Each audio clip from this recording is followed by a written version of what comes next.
Well, again, thank you for the opportunity of being able to share with you. I understand from your pastor that you are devoting this morning to reflections upon family. மீண்டும் உங்களோடு கூட பேச எனக்கு கொடுத்த இந்த வாய்ப்புக்காக நான் நன்றியை தெரிவித்துக் கொள்கிறேன். இந்த கூடுகை குடும்பத்தை மையமாக கொண்ட கூடுகை என்று நான் புரிந்து கொள்கிறேன். And so my thoughts naturally went to another one of the Psalms. எனவே மற்றும் ஒரு சங்கீதத்தை நான் இந்த நேரத்தில் நினைத்து பார்க்கிறேன். And in particular to Psalm 128. குறிப்பாக 128ஆம் சங்கீதத்தை நான் கவனிக்க விரும்புகிறேன். In fact, in both Psalm 127 and 128, the family is mentioned. 127, 128 ரெண்டு சங்கீதத்திலேயுமே குடும்பத்தை குறித்து சங்கீதக்காரர் பேசுகிறார். But I thought I'd concentrate our thoughts especially on Psalm 128. குறிப்பாக இந்த நேரத்தில் 128ஆம் சங்கீதத்தை தியானிப்பதை நான் மகிழ்ச்சி கொள்கிறேன். So I'll ask your pastor first to read that psalm for you. இந்த 128ஆம் சங்கீதத்தை முதலாவது நான் வாசிக்கிறேன். Would you mind I ask one of them to read? யாராவது ஒரு வாசிக்கலாமா? கர்த்தருக்கு பயந்து அவன் வழிக்கு நடக்கிறவன் எவனோ அவன் பாக்கியவான். உன் கைகளின் பிரயாசத்தை நீ சாப்பிடுவாய். உனக்கு பாக்கியமும் நன்மையும் உண்டாயிருக்கும். உன் மனைவி உன் வீட்டோர்களை கழிப்பதும் திராட்சை கொடியை போல் இருப்பாள். உன் பிள்ளைகள் உன் பந்தியை சுற்றிலும் ஒளிவர கன்றுகளைப் போல் இருப்பார்கள். இதோ கர்த்தருக்கு பயப்படுகிற மனுஷன் இவ்விதமாய் ஆசீர்வதிக்கப்படுவார். கர்த்தர் சீயோனிலிருந்து உன்னை ஆசீர்வதிப்பார். நீ ஜீவனோடு நாளெல்லாம் எருசலேமின் வாழ்வை காண்பாய். நீ உன் பிள்ளைகளின் பிள்ளைகளையும் இஸ்ரவேலுக்கு உண்டாகும் சமாதானத்தையும் காண்பாய். Thank you very much. This psalm has got a title. இந்த சங்கீதத்திற்கு ஒரு தலைப்பு இருக்கிறது. And I'm not going to guess what it says in the Tamil Bible. Tamil மொழியில என்ன தலைப்பு கொடுக்கப்பட்டிருக்குன்னு எனக்கு தெரியல. Because in virtually every English version it's translated differently. ஏன்னா ஆங்கிலத்துல பல மொழிபெயர்ப்புகளுக்கு ஒவ்வொரு மொழிபெயர்ப்பிலும் வேற தலைப்புகள் கொடுக்கப்பட்டிருக்கு.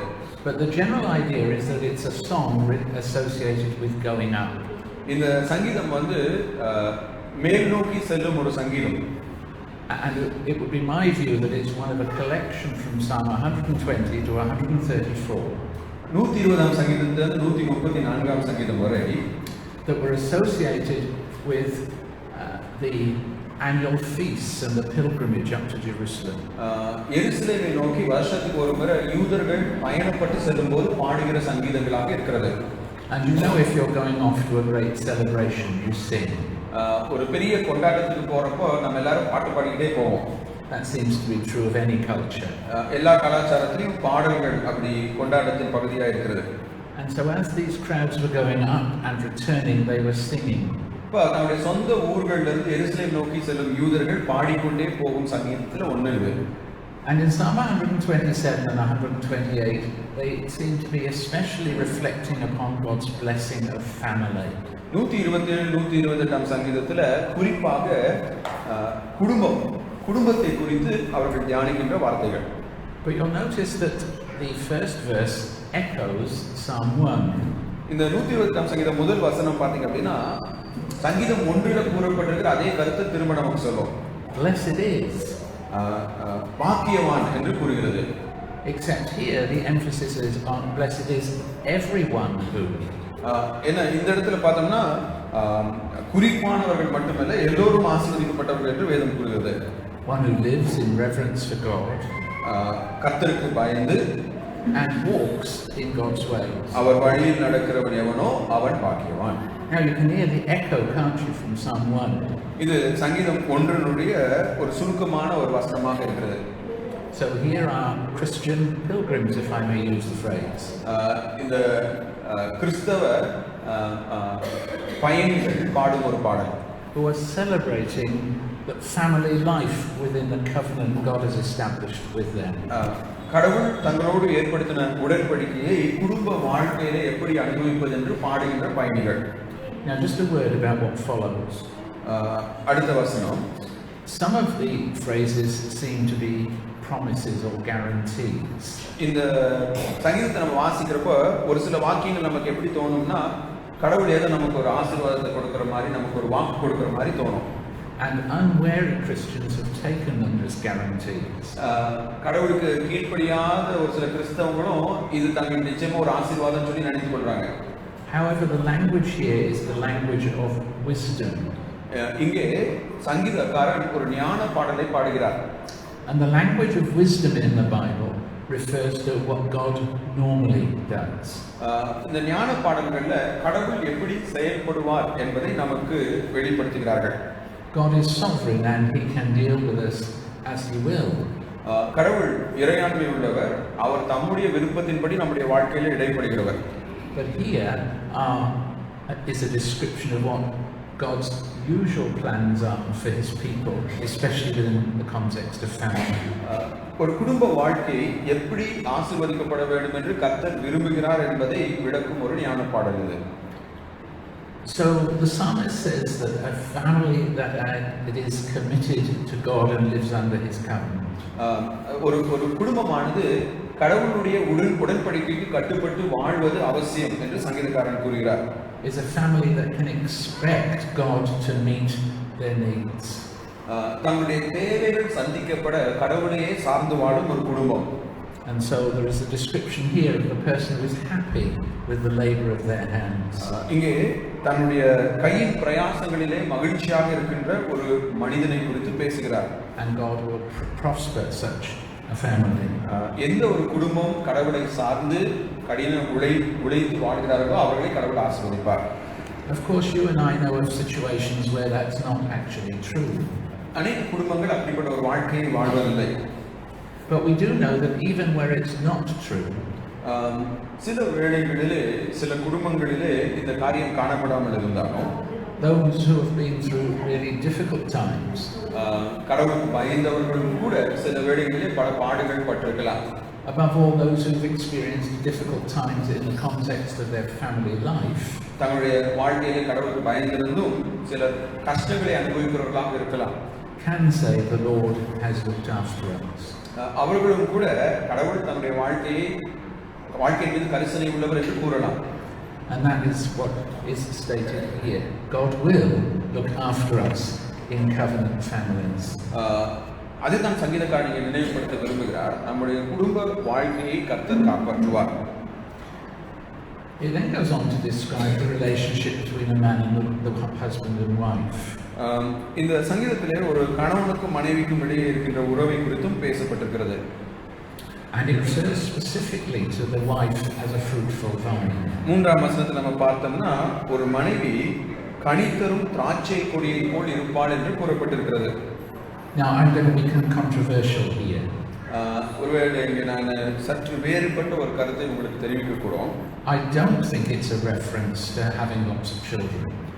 இதனுடைய அர்த்தம் கனிதரும் திராட்சை கொடி என்று சொல்லும்போது ஒரு பெண்மணி நிறைய பிள்ளை பெறுவாள் என்பதை குறித்து பேசுகின்ற ஒரு வசனம் அல்ல.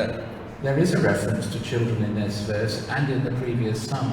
இந்த சங்கீதத்திலும் சரி இதற்கு முந்தைய சங்கீதத்திலும் சரி பிள்ளைகளை குறித்த சில கருத்துக்கள் கூறப்பட்டிருக்கிறது. But here the picture of a fruitful vine at the center of a house seems to convey something else. ஆனால் இந்த வசனத்திலே உன் மனைவி தனித்தரும் திராட்சை கொடி என்பது அவள் பிள்ளைகளை பெறுவாள் என்பதை குறித்து கூறாமல் வேறொரு காரியத்தை குறித்து கூறுகிறது. In fact, I've discovered that vines aren't necessarily particularly fruitful. ஏன்னா திராட்சை கொடி எல்லாமே கனி தருகிறதா இருப்பதில்லை. So I think the picture here is of a fruitful relationship between the husband and the wife. இங்கே கனிதரும் திராட்சை கொடி என்று சொல்லும்போது ஒரு மனைவி தன்னுடைய கணவனோடு இசைந்து அன்பானவளாய் அவனை நேசிப்பவளாய் நெருக்கமான உறவு கொள்பவளாய் இருக்கிறார். The delight that they will have in one another in the Lord. கடவுளுக்குள்ளாக கணவன் மனைவி ஒருவர் மகிழ்ந்திருப்பதை இந்த வசனம் சித்தரிக்கிறது. Now this year I'm celebrating my 48th wedding anniversary. இந்த வருஷம் ஐயா அவருடைய 48வது திருமண நாளை சந்திக்க இருக்கிறார். And I sometimes reflect upon my marriage. சில சமயங்களில் என்னுடைய திருமண வாழ்க்கையை நினைத்து பார்க்கும்போது and upon the fact that there is a growing intimacy with my wife over the years. இந்த 48 வருடங்கள்ல மனைவியோடு இவர் அதிகமாக நெருங்கி அவரை அதிகமாக புரிந்து கொள்ள கற்றுக்கொண்டிருக்கிறார். a growing satisfaction and joy in one another. இந்த 48 வருடங்களாக ஒருவரை ஒருவர் புரிந்து கொள்வதிலே அவர்கள் திருப்தி உள்ளவர்களாகவும் மகிழ்ச்சியானவர்களாகவும் வளர்ந்து வருகிறார்கள். Despite the fact that we may have learned of the things that we would like to change in the other one. அதாவது இந்த திருமண வாழ்க்கையில ஒருத்தர்ல ஒருத்தர் ஒரு சில மாற்றங்களை எதிர்பார்த்தாலும் ஒருவர் புரிந்து கொள்வதிலே வளர்ந்து வருகிறார்கள். Wisdom, of course, teaching me that I'm unlikely to change my wife any more than she'll change me.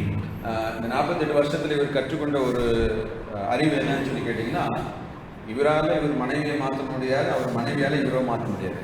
But the picture is of that intimacy. ஆனா ஒருவரை ஒருவர் புரிந்து கொண்டு ஒருவரை ஒருவர் அனுசரித்து வாழ முடியும் என்பதை நாம் கற்றுக்கொள்ளலாம். In other words, brothers and sisters, if we live within the covenant of God, நாம் கடவுளுடைய கட்டளையின்படி வாழும்போது we will know in our marriage relationships growing and fruitful intimacy. நம்முடைய குடும்ப உறவுகளிலே கணவன் மனைவி இருவரும் அன்பில் வளர்கிறவர்களாக இருப்பார்கள். அதுதான் இந்த வசனம் கூறுகிறது. And if God adds to us children, as is implied here, ஒருவேளை கடவுள் நமக்கு பிள்ளைகளை கொடுப்பார் என்றால் they themselves will flourish within the context of a good family life.